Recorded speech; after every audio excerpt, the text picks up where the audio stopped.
এইভাবে ওলামায়ে দেওবন্দ যদি ঐক্যবদ্ধ হয়ে আহলে হাদিস, সুন্নি, জামাত ইসলামী সহ ঐক্যবদ্ধ হতে পারে, বাংলাদেশে উম্মতের ওলামায়ে কেরামের কাছে জিজ্ঞাসা করা ছাড়া কোন রাজনৈতিক সিদ্ধান্ত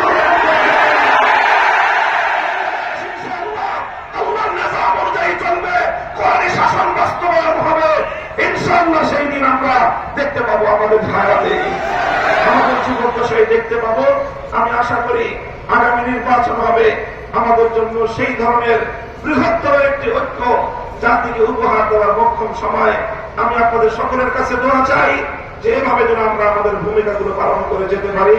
বাংলাদেশ খেলাফত মজলিসের পক্ষ থেকে আমি আজকের এই ঘর মজলিসে এই ধরনের কার্যক্রম পরিচালনায় আমাদের শতভাগ উদারতা এবং আন্তরিকতাপূর্ণ ভূমিকা পালন করার প্রতিশ্রুতি দিয়ে যাচ্ছি ইনশাআল্লাহ।